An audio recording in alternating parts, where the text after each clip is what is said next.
Good morning students, आप सभी का मेरा लेक्चर नंबर 33 में स्वागत है। तो आज हम हमारा नया लेसन नंबर 4 इलेक्ट्रिक कैपेसिटेंस विद्युत धारिता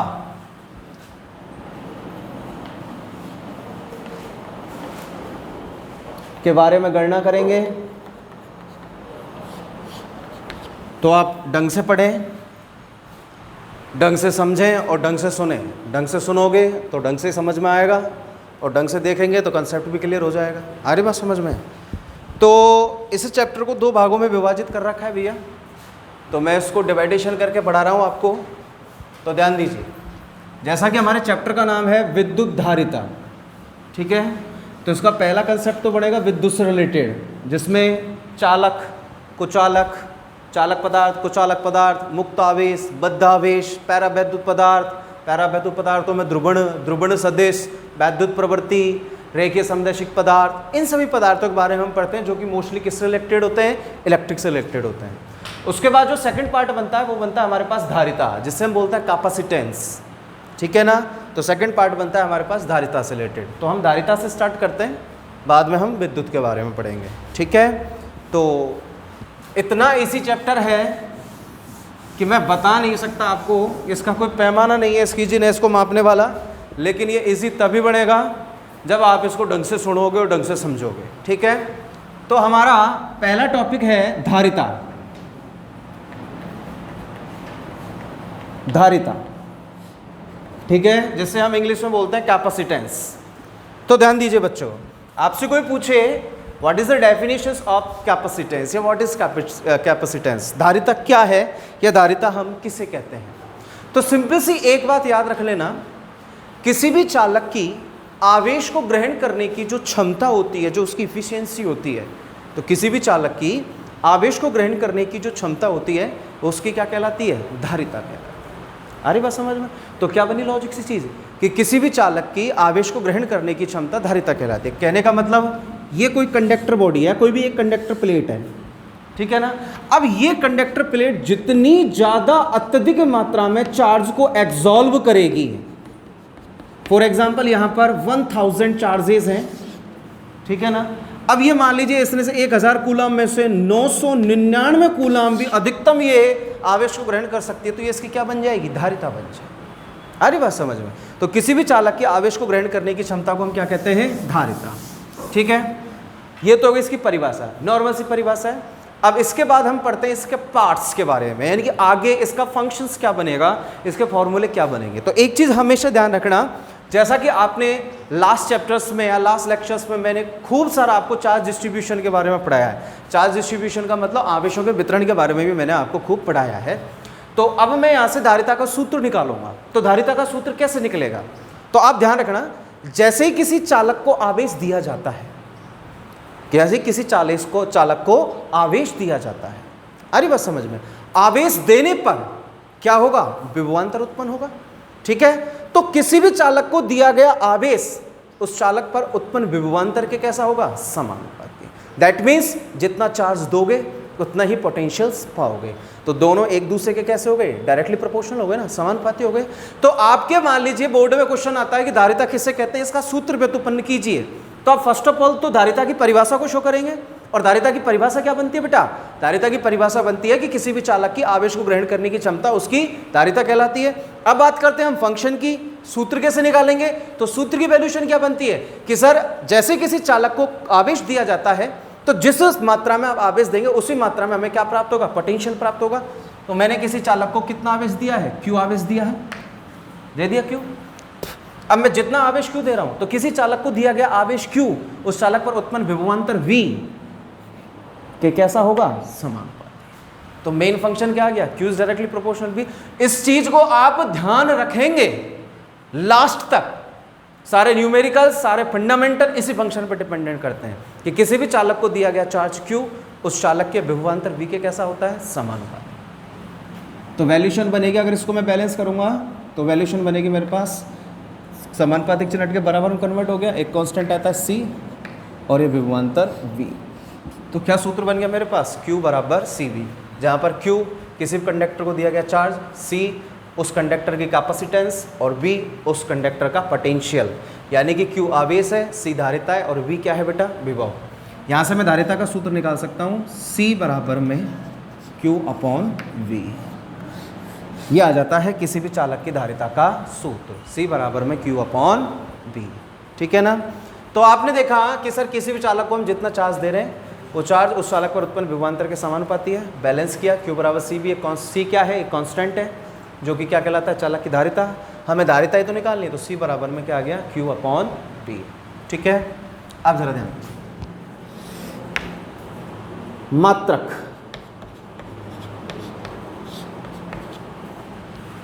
यूनिट्स। ठीक है, मात्रा के बारे में बात करें तो फंक्शन हमारे पास है C इज टू में Q/B। Okay, here Q is to charge, then coulomb, V विभव है बटे में वोल्ट। इसका अकॉर्डिंग टू फंक्शन जो यूनिट बनती है धारिता की वो क्या बनती है बेटा, कूलम प्रति वोल्ट, या कूलम प्रति वोल्ट कितने का बराबर होता है, फैराड के बराबर। तो फंक्शन आ जाएगा C इज टू में Q/B, कूलम प्रति वोल्ट, और फैराड को आप किससे शो करते हैं, एफ से। क्लियर। तो धारिता के कितने मात्रक हो गए बेटा, 2, कूलम प्रति वोल्ट या फिर कितना हो गया, फैराड। अब आप चाहें तो इनकी अदर यूनिट्स भी निकाल सकते हैं, the other units of the capacitance, धारिता के अन्य मात्रक।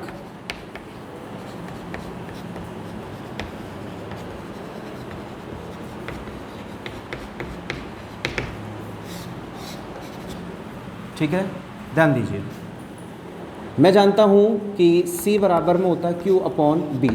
थोड़ा सा एक लॉजिकल बात आपके सामने मैं यहाँ पे रखना चाहता हूँ, तो आप ध्यान देंगे क्योंकि बिना फिजिक्स बिना लॉजिक के अधूरी है, समझ रहे हैं, बिना लॉजिक के अधूरी है फिजिक्स। तो मैं यहाँ से एक नया मात्रक निकालूंगा। तो धारिता C, इसको कूलम ना पढ़े, ये धारिता है, Q आवेश है, B विभव है। तो बेटा 1 फैराड, धारिता का मात्रक फैराड, 1 फैराड बराबर 1 कूलम, आवेश का मात्रक कूलम, बटे में 1 वोल्ट। ठीक है ना। तो 1 कूलम बटे में 1 वोल्ट बराबर 1 फैराड होता है, और 1 फैराड में 9 गुणा में 10 की घात 11 क्या होते हैं बेटा, स्टेट फैराड होते हैं। इस चीज़ को आप ध्यान रखें, 1 फैराड में 9 गुणा में 10 की घात 11 क्या होते हैं, स्टेट फैराड होते हैं। अब एक छोटा सा क्वेश्चन बन के आता है, कभी कभी बोर्ड में आ जाता है, और ऐसा क्वेश्चन आता है जिसे हम जानते सब हैं लेकिन उस टाइम हम इसको गलत करके आ जाते हैं। पता है क्यों? वो पूछ लेता है कि दुनिया जानती है कि 1 फैराड में 9 गुणा में 10 की घात 11 स्टेट फैराड होते हैं, जानते हैं ना। अभी मैंने आपको बताया, आप इस चीज़ को तो याद रख सकते हो कि सर 1 फैराड में 9 × 10⁻11 स्टेट फैराड होते हैं, लेकिन अगर कोई भी एग्जामिनर आपसे पूछ ले कि सिद्ध करो 1 farad is to 9 × 10⁻11 stat farad, proof करो, कैसे करोगे? ये आता है, 1 नंबर का क्वेश्चन आ गया, और डेफिनेटली कभी ना कभी पूछ ही लेता है। अगर उसको स्टूडेंट को गुमराह करना होता है तो पूछ ही लेता है। अगर आपने पिछले चैप्टरों को ढंग से पढ़ा होगा तो आप सब कुछ इसको आराम से बता दोगे। पता है कैसे? आप जानते हैं, अभी मैंने लिखा है कि 1 फैराड बराबर में 1 कूलम बटे में 1 वोल्ट। ठीक है ना। 1 कूलम में 3 × 10⁻9 स्टेट कूलम होते हैं, होता है ना। 1 कूलम में 3 × 10⁻9 स्टेट कूलम होते हैं। तो 1 वोल्ट में 1/300 स्टेट वोल्ट होता है। शायद समझदारों को समझ में आ भी गया होगा कहाँ से आ रहा है। अब देखो, 1 फैराड अपनी जगह पे है ही है, 3 गुणा में 10 की घात 9, 1 बटे में 300 में 3 गुणा में 10 घात 2 ना लिख सकूँ का? यहाँ से यहाँ ले जाओगे -2, फिर जाएगा ऊपर प्लस के 2 तो 9 घात 11, 3 तिया 9 बराबर में 9 गुणा में 10 की घात 11। स्टेट दोनों में है ही ये कॉमन, स्टेट कूलाम प्रति वोल्ट का आ जाएगा फैरेड। बोल आ रहा है कि नहीं आ रहा है? ठीक है ना, ये चीज़ याद रखनी है कि सर 1 फैरेड इज कस्टम में 9 × 10⁻11 स्टेट फैरेड। दूसरी बात, 1 माइक्रोफैरेड में होते हैं 10 की घात -6 फैरेड। 1 पिकोफैरेड जिससे सबसे ज़्यादा पाला पड़ेगा आपका, 1 पिकोफैरेड 10⁻12 फैरेड। 1 नैनोफैरेड 10⁻−9 फैरेड। अरे बात समझ में? तो इन्हें याद रख लीजिए। अब माइक्रो कूलाम और नैनो कूलाम तो तुमको मैंने पहले पढ़ाई दिए कि 1 माइक्रो कूलाम 10⁻6 होते हैं और 1 नैनो कूलाम में 10⁻9 कूलाम होते हैं।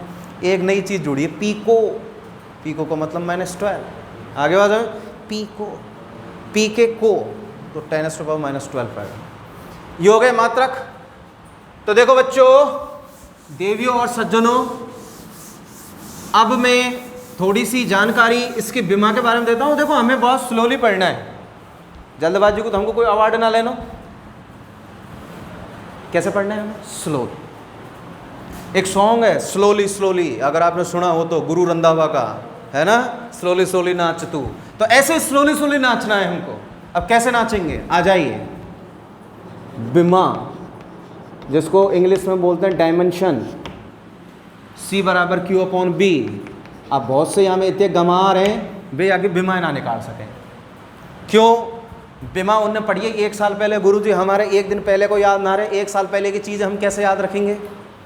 ये भी बहुत बड़ा लॉजिक है अपने आप में कि हमें डायमेंशंस कैलकुलेट नहीं हो पाती। तो ज़रा ध्यान दो, मेरे याद है, मैं निकाल के बता रहा हूँ तुमको। तो देखिए, C = Q/B। Q चार्ज, आवेश की बीमा होती है A1 T1। होवे कि ना होवे? अब बहुत से ऐसे हैं हमें आंधे धुंधरे, B बराबर में W/Q होवे कि ना होवे? होवे ना भाई। C बराबर में Q/B। Q चार्ज की डायमेंशन A1 T1। V विभव कार्य बटे में आवेश गुरुजी ई लो M1 L2 T-2 कार्य की बीमा A1 T1। अब B बराबर M1 L2 T-3 A-1। विभव की बीमा आ गई, या टीप के नहीं यहाँ धरो। M1 L2 T-3 A-1 रख दिया भैया। सारी वैल्यूज को अपग्रेड कर दो। C बराबर M-1 L-2, माइनस के 3 ऊपर जाते प्लस के आ जाएंगे और एक T1 ऊपर बैठो ही है। T4 E भी ऊपर जाएगा तो प्लस को आ जाएगा, कितने का आ जाएगा? A2। तो बेटा धारिता की बीमा कितनी आ गई? M-1 L-2 T4 A2। अरे बात समझ में? और आइंस्टीन बनने की कोशिश मत करना, क्योंकि कल मैं ऐसे ही किसी बच्चे से मिला और नॉर्मली वो 12th क्लास में ही पढ़ रहा था। मैंने उससे पूछा, मैंने कि कौन सी क्लास में पढ़ रहा? सर 12th में पढ़ता हूँ। चल धारिता की बीमा बता। तो वो आइंस्टीन मुझे बता रहा है सर C बराबर में Q/B होता है। वेरी गुड, होता ही है।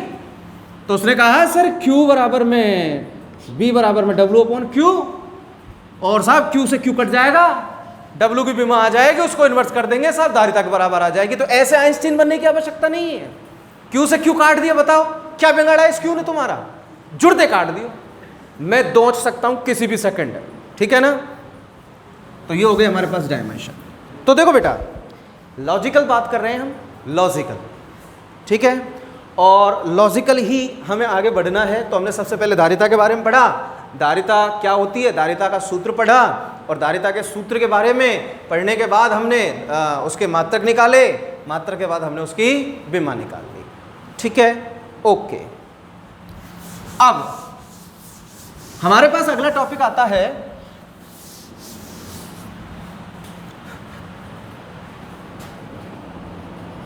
किसी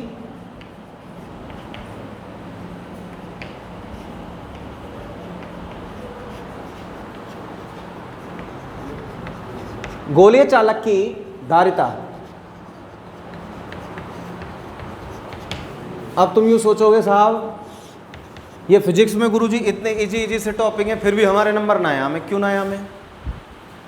उसके पीछे भी एक लॉजिक है, क्योंकि छोटी छोटी चीज़ों से ही फिजिक्स को महान बनाया जाता है और हम छोटी छोटी चीज़ों को इसलिए इग्नोर कर देते हैं कि ये तो पढ़ने योग्य ही नहीं है और हमारे नंबर कट जाते हैं।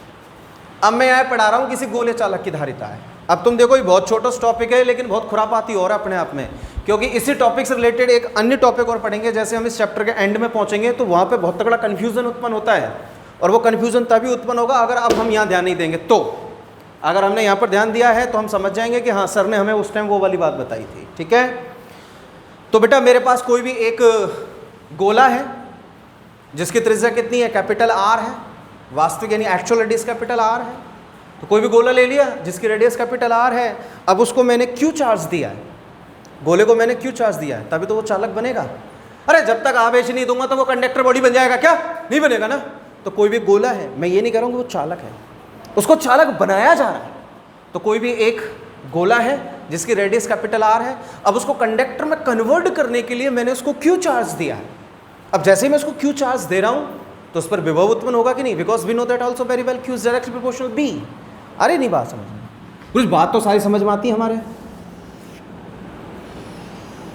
गोला, ठीक है, इस गोले की एक्चुअल रेडियस कितनी हो गई? Capital R. ठीक है, हो गई बेटा। अब इसको मैंने क्यू चार्ज दिया है, क्यू चार्ज दे दिया। तो सबसे पहले सबन ने तो एक संग देना दूंगा, कोई बड़े पकौड़ा थोड़ी कि एक संग उठाया और पटक दिया कढ़ाई में। एक एक चार्ज को तो दूंगा मैं, कोई भी एक चार्ज दूंगा तो वो चार्ज एक बिंदुगत आवेश की भांति कार्य करेगा कि नहीं करेगा? करेगा ना। तो क्यू आवेश दिया है तो बेटा कितना विभव उत्पन्न होगा? बी विभव उत्पन्न होगा। और ये जो विभव उत्पन्न हो रहा है उसी आवेश के कारण ही तो हो रहा है जो आवेश हमने इस गोले को दिया है। और वो आवेश कौन सा है? बिंदुवत आवेश है। तो हम जानते हैं हमारी चित्त परिचित लाइन, किसी बिंदुवत आवेश के कारण उत्पन्न विद्युत विभव का सूत्र क्या होता है बच्चों? B बराबर में के Q upon capital, sorry B बराबर के Q upon small are.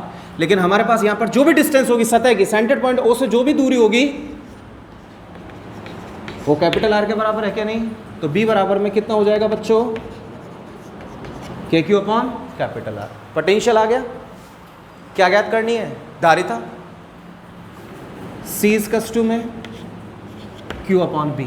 According our derivations मैंने चार्ज को स्मॉल q माना है, ठीक है, और ये भी मान लो मैंने यहाँ पे भी स्मॉल q चार्ज दिया, ठीक है। कोई बात ना है गुरु जी, यहाँ में क्या दिक्कत आ रही है? Q upon B, Q upon B,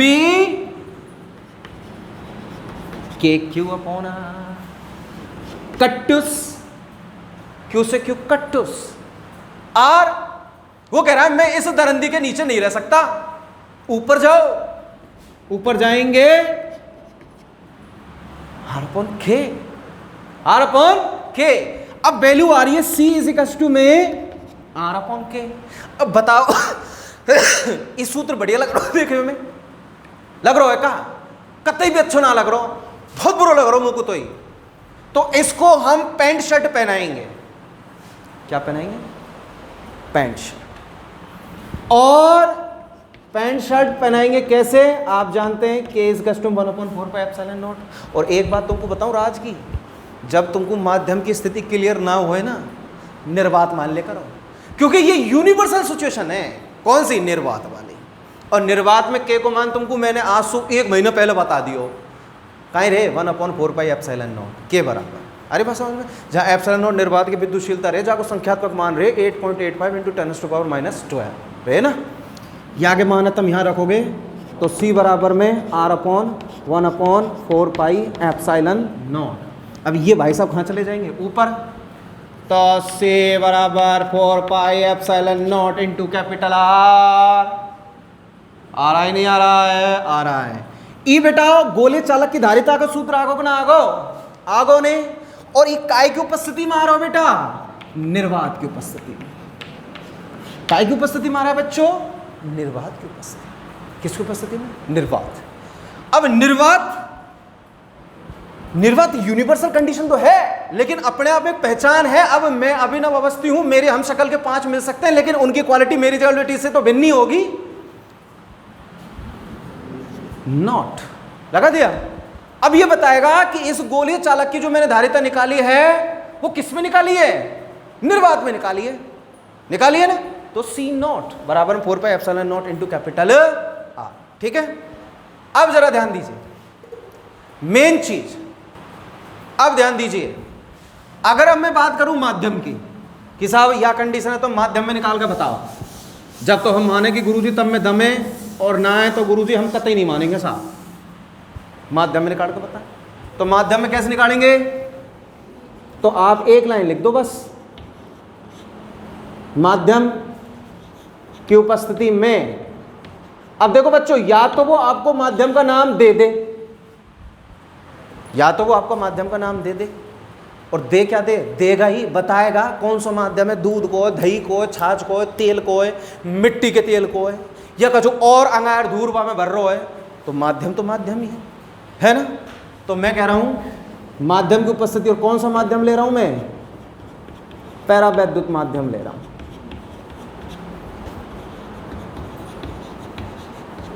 पैरावैद्युत dielectric medium. आपको पता है पैरावैद्युत पदार्थ भी इस प्रकृति में उपस्थित एक पदार्थ है। पता है कैसे पदार्थ है पैरावैद्युत पदार्थ? पैरावैद्युत पदार्थ वे पदार्थ होते हैं जो बाह्य विद्युत क्षेत्र की अनुपस्थिति में अपने आप में कोई भी हलचल नहीं करते हैं, अर्थात बाह्य विद्युत क्षेत्र की उपस्थिति में उनमें विद्युत धारा का चालन नहीं होता है या आवेश ट्रांसफर नहीं होता है। लेकिन जैसे उनको हम बाह्य विद्युत क्षेत्र की उपस्थिति में रखते हैं तो वो अपने अंदर विद्युत धारा को क्या करते हैं? प्रवाहित करते हैं। बड़े ही बेशरम हैं। जैसे दबाव पड़े जब तो काम करके लग जाएं, और जब दबाव हट जाए तो काम ना करें। कितने तगड़े बेशरम हैं। तो मैंने माध्यम भी लिया, और माध्यम भी कौन सा लिया? पैरावैद्युत पदार्थ वाला माध्यम लिया है। तो हम जानते हैं फॉर वैक्यूम मतलब निर्वात की उपस्थिति में C नॉट इजिकल्स टू में 4 pi epsilon not capital R है। अब माध्यम की उपस्थिति में लूंगा तो माध्यम की उपस्थिति में धारिता Cm बन जाएगी। M Cm का मतलब चीफ मिनिस्टर नहीं, कैपेसिटेंस ऑफ मीडियम। M से बना मीडियम। कहीं तुम अशोक गहलोत को नाम लिखे आओ, Cm लिखो साहब तुमने। अब मैंने Cm को नाम लिख दिया तो कोई गलत कर दिया, मैं दोंच दूंगा उसी टाइम। Cm का मतलब कैपेसिटेंस ऑफ मीडियम बराबर में 4 pi epsilon not capital R into पैरावैद्युत पदार्थ है तो डाइलेक्ट्रिक कांस्टेंट का मल्टीपल कराओगे कि नहीं कराओगे? तो एप्सिलॉन R का मल्टीपल मैंने क्यों कराया है? क्योंकि मैंने किस में लिया है? मीडियम में लिया है। और मीडियम भी कौन सा है मेरे पास? डाइलेक्ट्रिक कांस्टेंट का है या डाइलेक्ट्रिक मीडियम है, पैरावैद्युत पदार्थ का मीडियम है। तो E जो मान है ये कितने के बराबर आ रहा है? C नॉट के बराबर आ रहा है। तो Cm बराबर में C not into epsilon R। बोलो आ रहा है कि नहीं आ रहा है? आ रहा है बच्चों, आ रहा है। अब यहां में से 2 सूत्र निकल जाएंगे। पता कैसे कैसे निकलेंगे? इसमें से 2 फंक्शन निकलेंगे। अभी बहुत तगड़ा आनंद आने वाला है, और आनंद हमें लेना है। अगर जब तक आनंद नहीं लेंगे मजा नहीं आएगा बिल्कुल। कैसे? आ जाओ, यहां से C नॉट को मान निकाल दूं मैं, तो C नॉट बराबर में कितने कह जाएगा? Cm upon epsilon R। तो बेटा देखो, निर्वात की जो धारिता है किसकी? किसी भी गोलीय चालक की, उसका एक सूत्र तो आ रहा है 4 pi epsilon not into capital R, और दूसरा क्या आ गया बेटा? माध्यम की धारिता बटे में पैरावैद्युतांक। आगे ना 2 सूत्र हो गए। एक न्यू कह रहा है गुरुजी, ये आगे सूत्र अभी तो निकाल सके हैं, हम निकाल सके हैं ना। एप्सिलॉन R बराबर कितना आ जाएगा? Cm बटे में C नॉट आ रहा है। तो पैरावैद्युतांक का भी सूत्र क्या आ गया? किसकी उपस्थिति में? धारिता की उपस्थिति में। एप्सिलॉन R बराबर माध्यम की धारिता बटे में निर्वात की धारिता। किसकी? किसी भी गोलीय चालक। अरे बात समझ में? तो ये 2 फंक्शन आ गए। ठीक है, और एक छोटी सी बात और बता देता हूं, उसे अपने चाहे तो नोट कर लें, या अपने दिमाग की किताब है उसमें लिख लें आप। अमिट शाही से भूलना नहीं है कभी भी। पैरावैद्युतांक की उपस्थिति में गोलीय चालक की धारिता में सदैव वृद्धि होती है। क्या होती है? वृद्धि, क्योंकि पैरावैद्युत पदार्थ अपशिष्ट है। अरे बात समझ में? तो एक बात अपने दिलो दिमाग और अपने जहन में उतार लें कि अगर गोलीय चालक पैरावैद्युत पदार्थ की उपस्थिति में है, या उसके हम पैरावैद्युत पदार्थ की उपस्थिति में धारिता निकाल रहे हैं, तो उस धारिता का मान सदैव कैसा होगा? अधिक होगा। किसकी तुलना में? निर्वात की तुलना में। आप देख लीजिएगा, Cm बराबर C not into epsilon R। गुणज वैल्यू आ रही है कि नहीं आ रही है? बढ़ोतरी हो रही है कि नहीं हो रही है? तो धारिता के मान में क्या हो रही है? वृद्धि हो रही है। ठीक है, तो ये हो गया बेटा, छोटा सा टॉपिक है गोलीय चालक की धारिता। ठीक है, उसके बाद अब हम अगले टॉपिक पर चर्चा करते हैं। अगला टॉपिक बहुत ही शानदार है, मज़ा आएगा पढ़ने में, आप देखेंगे तो देखिए, देखते ही रह जाएंगे आप देखेंगे तो। गुरुजी ऐसा कैसा टॉपिक है, चाहे हम देखते रह जाएंगे, बाद देखने में टाइम लग जाएगा तो हम समझेंगे कावा है। ऐसे टॉपिक का मत पढ़ाया करो गुरुजी, जिनने देखने में टाइम खर्चा जाए। अगला टॉपिक आ रहा है संधारित्र।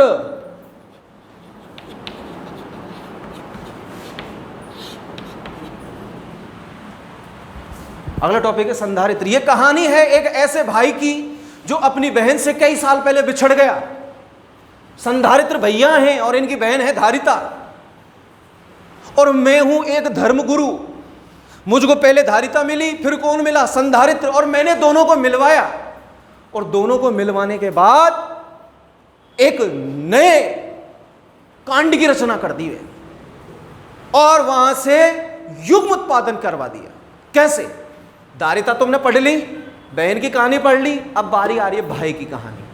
तो बहन तो खैर है, बहन का मतलब कौन? धारिता। धारिता की परिभाषा क्या बनती है कि किसी भी चालक की आवेश को ग्रहण करने की क्षमता उस चालक की धारिता कहलाती है। संधारित्र यूं कह रहा है, मैं हूं भैया, मैं हूं बड़ो, तो मैं कुछ अलग ही हटके काम करूंगा। तो आपसे कोई पूछे कि what is the definition of the capacitor, संधारित्र को इंग्लिश में कैपेसिटर बोलते हैं। तो कोई भी सज्जन पुरुष या तुम्हारे घर का कोई भी सदस्य तुमसे पूछ ले कि पता बेटा संधारित्र किसे कहते हैं, तो आपकी क्या परिभाषा होगी? आपकी परिभाषा होगी कि संधारित्र एक ऐसी युक्ति होती है जो किसी चालक के आकार में परिवर्तन किए बिना ही उसकी धारिता के मान को क्या कर देती है? बढ़ा देती है। तो वापस से सुन लीजिए एक बार, इतना अचंभित होने की आवश्यकता नहीं है, बहुत इजी डेफिनेशन है। आपसे कोई पूछे कि संधारित्र किसे कहते हैं, तो आपके पास परिभाषा क्या होगी? आपके पास परिभाषा होगी कि सर संधारित्र एक ऐसी युक्ति है जो किसी भी चालक के आकार में परिवर्तन किए बिना ही उस चालक की धारिता के मान में क्या कर देती है? वृद्धि कर देती है, या उस चालक की धारिता के मान को परिवर्तित कर देती है। ऐसी युक्ति क्या कहलाती है? संधारित्र कहलाती है। क्या कहलाती है? संधारित्र। अब संधारित्र इस दुनिया में कई प्रकार के हैं, गोलीय हैं, बेलनाकार हैं, समांतर प्लेट संधारित्र हैं। आ रही बात समझ में? लेकिन हम पढ़ रहे हैं कक्षा द्वादशम, 12th, हिंदी में जिसको हम कक्षा 12वीं बोलते हैं, हम 12वीं क्लास के विद्यार्थी हैं। तो हमारे पाठ्यक्रम के अनुसार, राजस्थान बोर्ड के सिलेबस के अनुसार, हमारे सिलेबस में केवल समांतर प्लेट संधारित्र ही दे रखा है और गोलीय संधारित्र दे रखा है। बाकी संधारित्र के बहुत सारे प्रकार हैं। तो अभी हम पढ़ रहे हैं केवल संधारित्र के बारे में। तो मैंने संधारित्र रूपी पिताजी का नाम बताया है जिसकी कई सारी संतानें हैं। आ रही बात समझ में? ठीक है, तो संधारित्र की परिभाषा एक बार वापस से सुन लें आप सभी। संधारित्र एक ऐसी युक्ति होती है जो किसी भी चालक के आकार में परिवर्तन किए बिना ही उस चालक की धारिता को बढ़ा देती है या परिवर्तित कर देती है। ऐसी युक्ति क्या कहलाती है? संधारित्र। सबसे इंपॉर्टेंट लाइन जो मैं अब बोलने वाला हूं, आप उसको सुनिएगा। और वो सबसे इंपॉर्टेंट लाइन क्या है? संधारित्र स्थिर